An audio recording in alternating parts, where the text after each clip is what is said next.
continuamente deberíamos estar examinando nuestro servicio, nuestra adoración, nuestro trabajo al Señor, nuestra fidelidad, nuestra temperatura espiritual. Continuamente está el temor en mi corazón de decir, Señor, ¿será que hago las cosas solo porque tengo que hacerlas? ¿O hay una pasión, hay un fuego que me impulsa, que me mueve a servirte, a adorarte?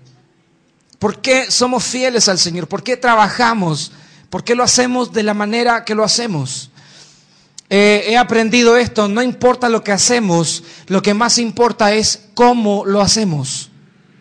No importa que esté aquí predicando, lo que va a impactar su vida no es lo que predique, sino cómo lo predique. Cuando adoramos, no es que adoramos, sino cómo adoramos. Porque allí es donde se ven los verdaderos adoradores. No es cuando oramos, sino cómo oramos. Porque allí sale lo verdadero que hay de nosotros, la esencia de nosotros. No es como recibimos a los hermanos, no es solo recibirlo, es cómo lo recibimos. Eso marca diferencia. Entonces no es hacer las cosas, es cómo hacer las cosas. Ese es el distintivo, esa es la marca registrada de la iglesia. El cómo hace todo lo que hace. Porque tiene un valor agregado que es la luz de Cristo, que es el Espíritu Santo, que es la vida de Dios actuando en nosotros. Eso es lo que marca la diferencia. Leamos entonces Apocalipsis capítulo 3, verso 14. El mensaje a la Odisea. Y escribe el ángel de la iglesia en la Odisea. He aquí el amén, el testigo fiel y verdadero, el principio de la creación de Dios, dice esto. Yo conozco tus obras, que ni eres frío ni caliente. Ojalá fueses frío o caliente. Pero por cuanto eres tibio y no frío ni caliente, te vomitaré. En realidad la versión original dice, estoy a punto de escupirte. Ya, no es una decisión tomada, es una decisión a punto de hacerse, por tanto es una advertencia. Es muy importante hacer esa lectura, porque acá dice que algo que va a hacer, te vomitaré. La versión original dice, estoy a punto de hacerlo. Eso es muy importante. Entonces, pero por cuanto eres tibio y no frío, estoy a punto de, porque tú dices, yo soy rico y me he enriquecido y de ninguna cosa tengo necesidad, y no sabes, no te das cuenta, no tienes idea, no lo sientes, que tú eres un desventurado, miserable, pobre, ciego y desnudo. Por tanto, yo te aconsejo, ve que ese es el sentido, advertencia, estoy a punto. Por eso te aconsejo que reviertas la situación. Si la decisión ya estuviera tomada, ¿para qué le da consejo de arrepentimiento? ¿Me entiende lo que quiero decir, verdad? Es una advertencia. Estoy a punto de escupirte. Estoy a punto de sacarte desde mi interior porque me eres ajeno. No correspondes a mi cuerpo. Y como no correspondes, te debo expulsar de mi cuerpo. Está hablando el Señor. Te vomitaré de mi boca. Estoy a punto de hacerlo. Y luego dice, por tanto te aconsejo, para no escupirte, para no expulsarte, por tanto te aconsejo que de mí compres oro refinado en fuego para que seas rico y vestiduras blancas para vestirte y que no se descubra la vergüenza de tu desnudez y unge tus ojos con colirio para que veas. Más tarde dice, yo reprendo y castigo a los que amo. Sé pues celoso y arrepiéntete. Y luego, el texto del que vamos a hablar esta tarde, he aquí, yo estoy a la puerta y llamo. Si alguno oye mi voz y abre la puerta, entraré a él y cenaré con él y él conmigo. Y hay una promesa distinta de todas las demás iglesias. Al que venciere, le daré que se siente conmigo en mi trono, así como yo he vencido y me he sentado con mi Padre en su trono.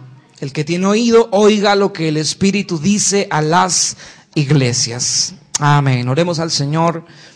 Padre, ante ti esta tarde nos presentamos con un corazón rendido, obediente a la voz de tu palabra, y te rogamos que la luz de la claridad, Señor, del sonido de tu voz, traiga una revelación a nuestra vida, traiga un despertar en nuestro espíritu, para poder, Señor, volvernos si nos hemos extraviado, para poder subir la temperatura si nos hemos enfriado, para acercarnos a ti si nos hemos alejado. Te lo pedimos todo, Padre, en el nombre de Jesucristo nuestro Señor. Amén y amén.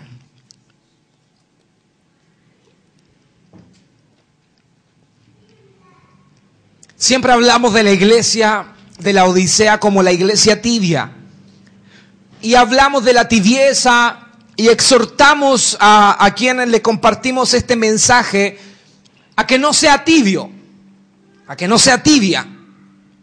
Pero esta tarde yo quiero ensanchar un poco la óptica que tenemos de este mensaje, del mensaje a esta iglesia, extender un poco, profundizar un poco nuestra visión acerca de este mensaje.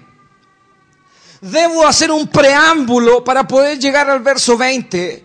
Y ese preámbulo tiene que ver con conocer la iglesia de la que estamos hablando. ¿Qué tipo de iglesia es la que estamos hablando?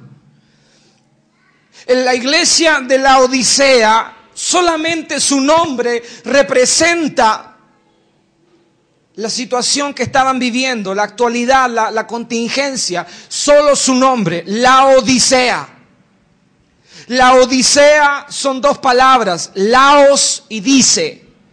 Laos significa pueblo y dice quiere decir juicio. O sea, juicio del pueblo. Así se llamaba ese pueblo en el momento en que el emperador la conquistó. Y su esposa se llamaba Laodice y le puso al pueblo la Odisea. El pueblo, el juicio del pueblo. Óigame bien, esta ciudad donde estaba la iglesia se llamaba el juicio del pueblo. El juicio del pueblo. Ellos habían llegado en su naturaleza a un estatus, a una condición donde ellos habían llegado a decir: soy rico, me he enriquecido, de ninguna cosa tengo necesidad. Ellos habían desechado a Dios por causa de su estándar, por causa de su éxito, por causa de sus buenos resultados. Ellos ahora tenían buenas relaciones comerciales con otras ciudades que pasaban por ahí. Vendían telas, ¿cierto? Y muchas cosas que a ellos les generaban ingresos. Y estaban muy bien ubicados comercialmente. Ellos no comenzaron así. La iglesia no comenzó así. Pero la iglesia fue absorbida por el tiempo presente en el que estaba rodeada. La iglesia, imaginemos la iglesia como comienza. Los estudiosos dicen que fue un misionero de Colosas que fue a ese lugar a establecer una iglesia. Y como toda iglesia comienza pequeña, comienza humilde, con un par de discípulos. Y ese par de discípulos, en medio de la pobreza, en medio de la escasez, en medio de la sencillez, hacen de lo poco mucho. El corazón, cuando es humilde, con pocas cosas, es capaz de hacer muchas cosas. Y esto no es un principio espiritual. La Torre de Babel también. No tenían recursos, pero tenían la visión clara. Eran unos pocos, querían tener un nombre y aunque no tuvieron ladrillo, cosieron barro. Y no tuvieron un montón de recursos, pero aún así cumplieron con sus objetivos. Entonces esta iglesia comenzó desde abajo, una iglesia pequeña. Yo me imagino que estaban llenos del Espíritu, que estaban fervorosos, que oraban y oraban y oraban y estaban cerca del Señor y adoraban y vigilaban y no tenían miedo a predicar el nombre de Jesús en ningún lado, en ninguna parte. Pero luego comenzaron a crecer, comenzaron a ser bendecidos, quizás la iglesia comenzó a ser numerosa, porque convengamos en que este mensaje es para la iglesia. Y la iglesia comenzó a crecer, a tener un lindo templo, comenzó a tener una buena música si hubiese sido hoy, los mejores equipos, la mejor amplificación, la mejor tecnología, todo lo mejor, la mejor comodidad para la iglesia, donde sentarse, aire acondicionado, un lugar elegante, cortinajes, luces, un buen aroma al llegar, perfume, flores, arreglos, y todo estaba bien. Seguramente es lo que nosotros también soñamos para nuestra iglesia, porque no está malo. Es parte del progreso, es parte del desarrollo, es parte del avance. No es malo avanzar, no es malo desarrollarse, no es malo progresar. El punto está en sacar la mirada de Cristo, del dador de la bendición, y quedarnos contemplando solo la bendición. El problema no es la bendición, el problema somos nosotros, nuestro corazón engañoso más que todas las cosas, que de pronto se olvida de aquel que le dio la bendición y se queda embobado contemplando la bendición e idolatrando la bendición. Y fue absorbido por la naturaleza de ese pueblo, el juicio del pueblo. Esta iglesia seguramente comenzó no siendo sabia en su propia opinión. Seguramente esta iglesia era fiel a la palabra, fiel a la escritura. Era una iglesia temerosa a la verdad absoluta de Dios. Pero ellos fueron absorbidos por el sistema, y el sistema decía: el juicio lo establece el pueblo. El juicio lo determina la mayoría. En otras palabras, la Odisea tenía un gobierno democrático. Sometían todo a votación. Primera advertencia: no sea, hermanos, que nosotros dejemos de actuar el juicio de Dios, la justicia de Dios en su palabra, y comencemos nosotros a determinar nuestra propia justicia. Comencemos nosotros a decir lo que es justo y lo que no es justo, lo que a mí me parece y lo que no me parece. Yo voy a la iglesia, pero retengo lo bueno y lo malo lo dejo pasar. ¿Qué es eso? ¿Qué es eso? Si venimos a la iglesia, no venimos a colar, porque confiamos en que los ministros que se paran en este lugar han orado, han estudiado, en que los músicos están en santidad, consagrados. No venimos a criticar creyendo que tenemos la autoridad para colar. Dejamos la sabiduría de Dios y comenzamos a ser sabios en nuestra propia opinión. Yo pienso, yo creo, eso es lo que el mundo hace. Hoy vivimos en un mundo que podríamos bien llamarle la Odisea. Se gobiernan a sí mismos, tienen sus propias leyes establecidas por ellos mismos, no establecidas por una verdad. ¿Alguien me está siguiendo hasta allí? Gracias.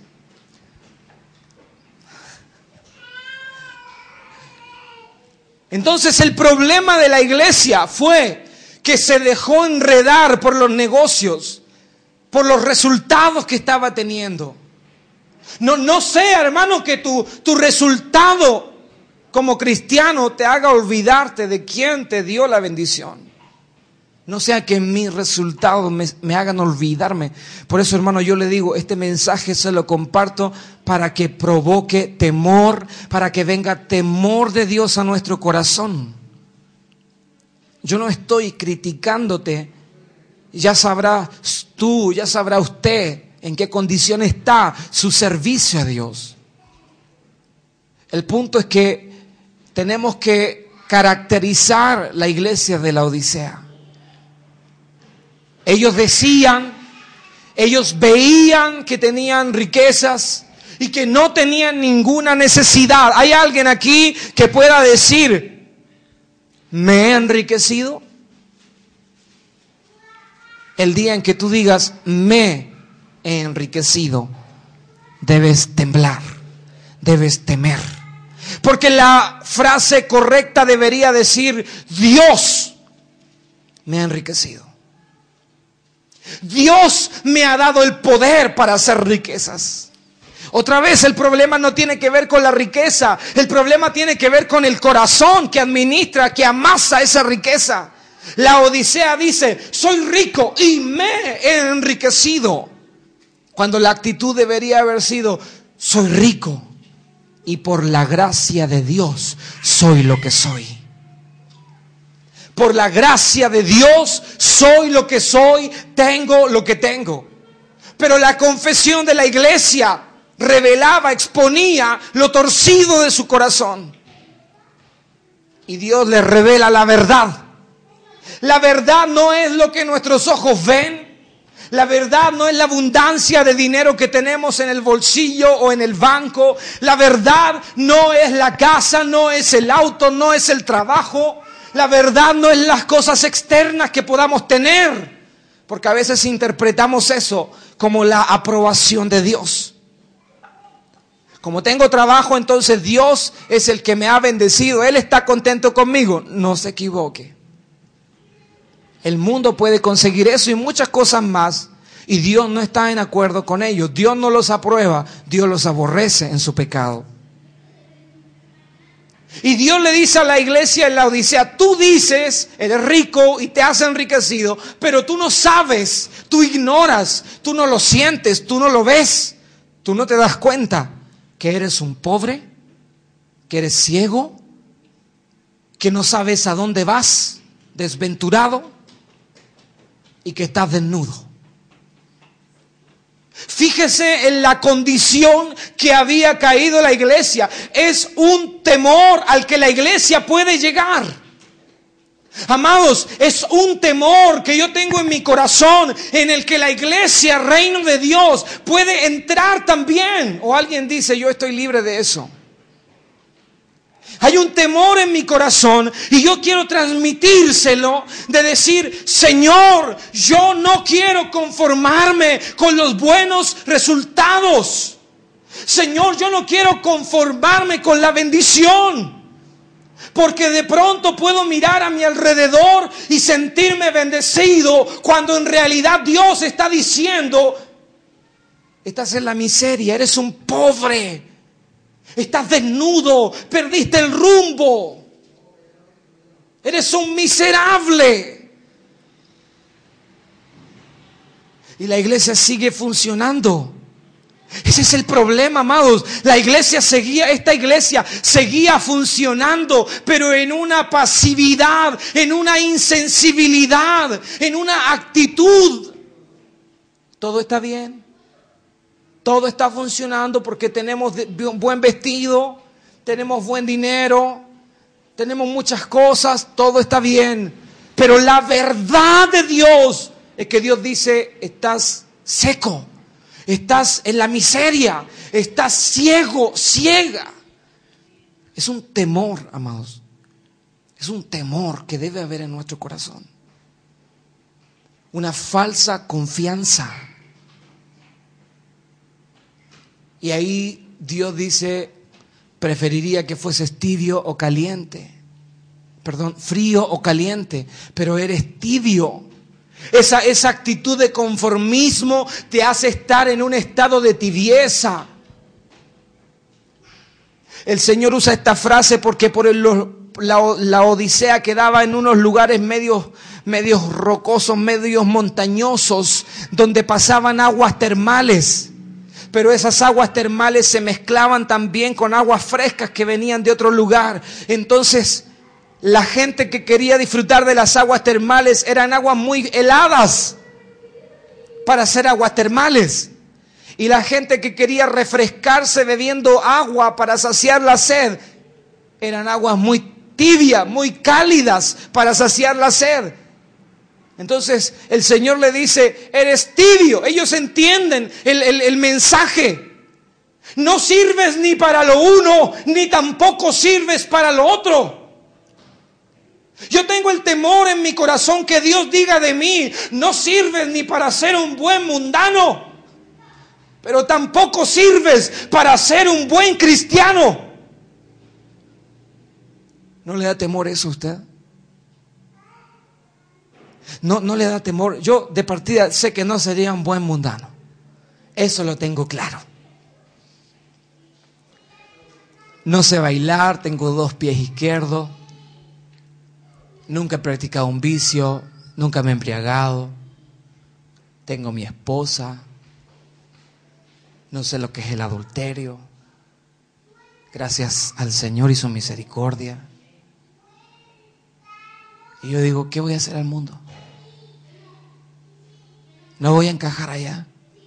No encajo en su forma de pensar, no la soporto, no la tolero, no la entiendo. Pero en el otro lado, ¿estoy dando la temperatura que debería dar? Porque si no, es tibieza. Si no encajo en el mundo, pero tampoco doy el fruto de un cristiano, entonces eso es tibieza. A mí me da temor. A mí me da temor, a mí me da algo en mi corazón de decir, Señor, Dios Padre, ten misericordia de mí, no me sueltes. Haz todo lo que sea necesario. Dame todas las palmadas que tenga que recibir. Corrígeme, disciplíname, muéveme el suelo, pero no me permitas caer en la tibieza. No me permitas ser un cristiano tibio, un cristiano que nunca da testimonio, que nadie sabe que es cristiano. No quiero caer en la tibieza. ¿Cuál es la evidencia máxima de la tibieza para ir terminando este preámbulo? Esta iglesia al final de todo había dejado al Señor de la iglesia fuera de la iglesia. Esta iglesia la iglesia de la Odisea cantaba, oraba, seguramente tenía su liturgia, su forma de hacer culto. Pero fíjese que el Señor, después de haberle aconsejado, yo te aconsejo que de mí compres oro, que unjas tus ojos con colirio, que tus ropas sean blanqueadas. Después dice al final, el verso 19, yo reprendo, castigo a todos los que amo, sé pues celoso, arrepiéntete. Y luego le pone una propuesta a la iglesia tan tremenda y le dice, he aquí, yo estoy a la puerta llamando. Yo estoy a la puerta tocándola. Estoy a la puerta tocándola. Fíjese en qué condición estaba esta iglesia que se había entibiado. Cuando la iglesia se vuelve tibia, cuando el cristiano se vuelve tibio, cuando el cristiano deja de lado la opinión absoluta de la palabra y se vuelve a su propia sabiduría. ¿Sabe cuándo sucede eso? Cuando usted saca a Cristo del señorío, de su lugar de señorío. ¿Qué hace Jesús diciéndole a la iglesia, estoy en la puerta golpeándola, si Él es el que debería estar adentro? ¿Qué hace el Señor suplicándole a la iglesia, si alguien me oye allá adentro? Cuando en realidad el Señor es al que celebramos. A Él es el que le cantamos, a Él es el que le oramos, le pedimos. Por Él estamos aquí. ¿No le da temor pensar que toda nuestra canción es monotonía? No le da temor pensar que venir a las reuniones se transforma solo en una rutina. No le da temor pensar que tal vez no nos importa qué es lo que Cristo esté diciendo. Y mantenemos confianza en que, total, asistimos al culto. Después de todo, ayuné. Después de todo, cumplí con mi tiempo de oración. Ya cumplí, estoy bien. El Señor dice, no quiero que hagas cosas para mí. Quiero que vivas para mí. Podemos hacer cosas para Él, pero Él dice, nada de lo que hagas me sorprenderá, porque todo ya está hecho. Dice eso la palabra. No son nuestras acciones, nuestros ayunos, nuestras oraciones los que van a impresionar el corazón del Padre. Es nuestra actitud de temor reverente cada vez que le adoramos. Hermanos, me da temor pensar que hacemos iglesia y el Señor no es el Señor en la iglesia. Me da temor que el Señor esté llamándonos la odisea, diciendo, estoy afuera de la casa, déjame entrar. Tienes nombre de cristiano, pero Cristo no está en ti. Me da temor. Me da temor. Tiemblo al pensar eso. He tenido una preocupación estos días de decir, Señor, tú eres mi Rey, tú eres mi Señor. No quiero que estés fuera. No quiero que estés golpeando. Tú no mereces estar golpeando la puerta. Tú eres el digno de la honra, el digno de la alabanza. Yo debería estar postrado ante tus pies y no tú golpeando la puerta, suplicándome. Si hay alguien, puede sentir la súplica del Señor. Si hay alguien ahí adentro que me oiga y abre la puerta, ¿qué es eso? No puedo imaginarme a Cristo el Señor, el león de la tribu de Judá, aquel que gobernará con vara de hierro. No me lo puedo imaginar golpeando la puerta, llamando y diciendo, déjame entrar. Esa es mi casa. Yo la parí, yo morí por ella.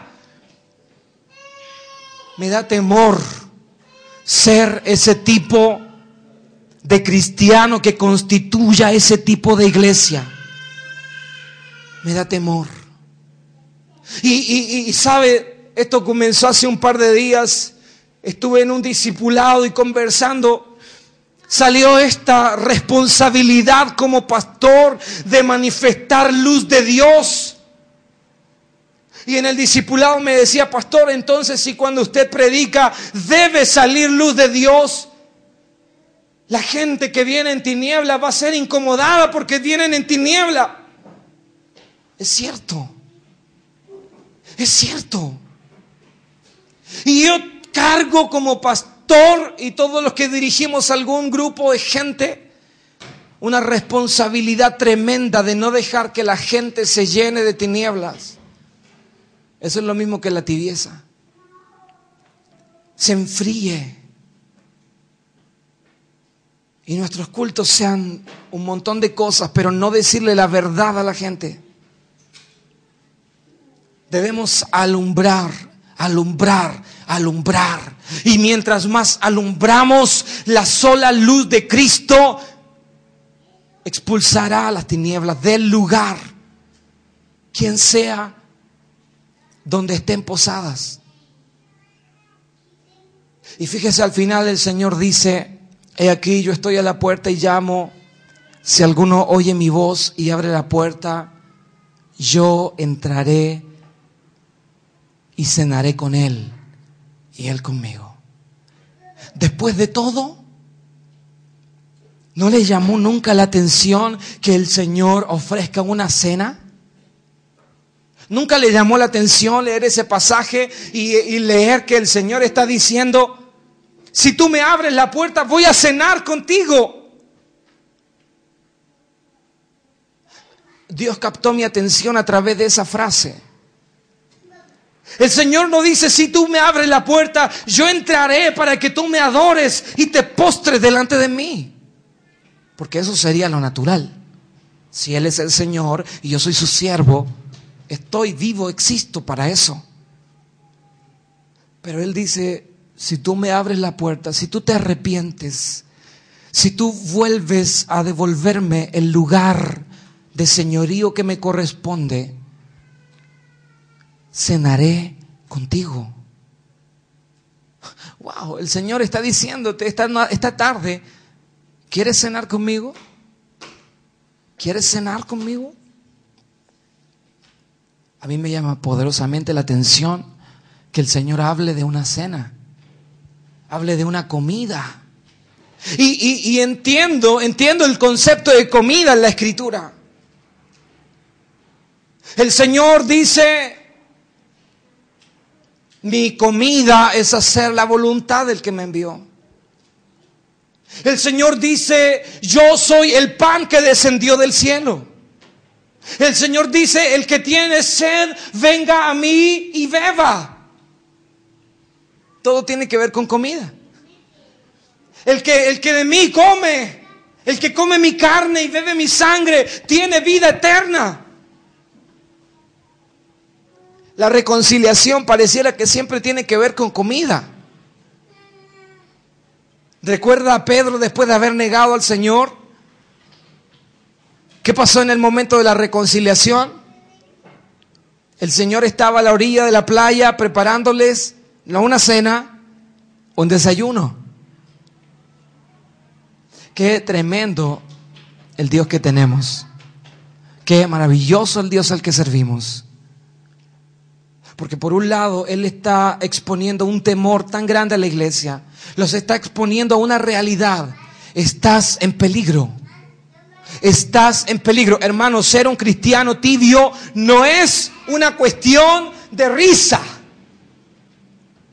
Ser un cristiano despreocupado del Señor, ser un cristiano que no tiene a Cristo como el Señor de su vida, es algo que debe preocuparse. Debe preocupar su corazón. Debe causar temor. Es algo que debe hacerle temblar, porque el Señor dice, con tu actitud indiferente, con tu actitud indolente, con tu poco temor, estás demostrando que nunca has sido parte de mí.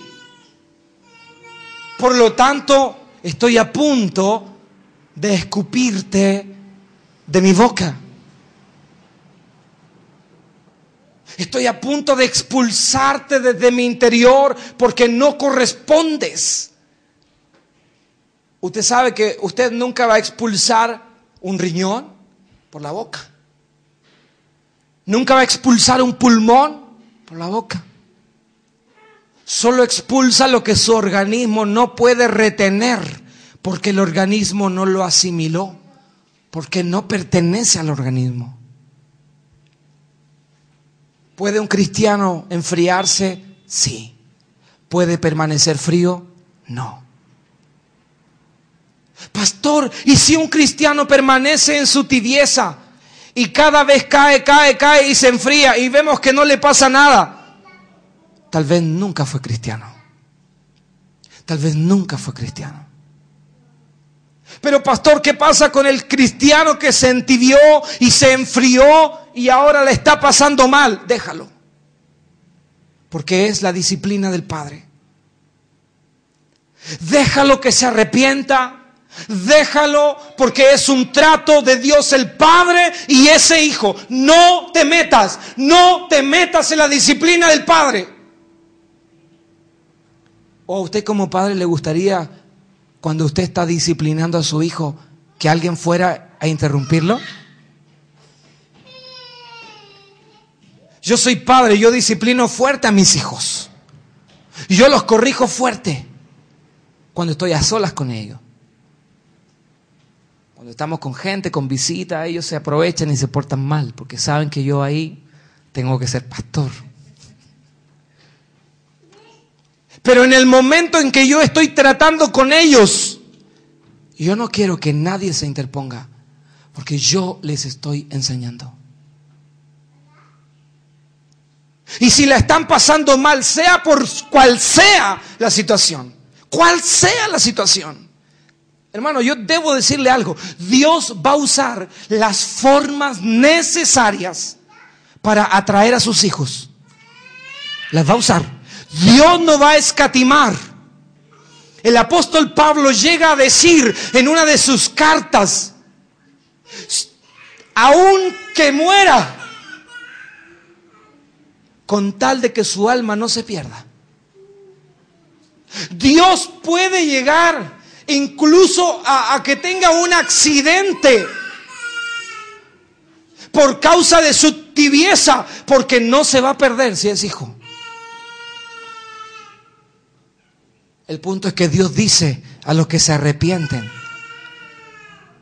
yo entraré y no voy a abrazarte, no, voy a cenar contigo, voy a comer, vamos a tener una comida juntos. Eso es satisfacción, amados. No hay satisfacción más grande que devolverle a Cristo su lugar. No hay una satisfacción más grande, no hay algo que llene más tu vida que devolverle a Cristo su lugar. No hay. Es un verdadero festín el que Cristo vuelva a ocupar su lugar en nuestro corazón. Existe un momento de reconciliación donde lloras y lloras, pero luego es solamente un festín. Si usted busca la definición de la palabra ágape, que es amor, quiere decir festín de amor. Festín de amor. En el Oriente se usa mucho esa figura de comer para graficar la intimidad, la confianza. Y luego dice: el que venciere, en este caso, el que venciere la tibieza, le daré que se siente conmigo en mi trono. Eso va a ser tema seguramente, en alguna otra oportunidad lo hablaremos. Eso tiene un sentido más escatológico. Eso tiene que ver con la venida de Cristo, con el gobierno, etcétera, con nuestra vida después de la vida. Pero lo importante, amados, es que esta tarde yo necesito impregnar tu corazón de temor. Un temor reverente, no es un miedo, es un temor reverente de que esta tarde tú te autoexamines. ¿Sabes? Estamos en fecha de vacaciones. Y Dios sabe la gente que va a estar. ¿Sí o no? Si usted está acá, Dios preparó esta palabra para ti. Dios la preparó para mí.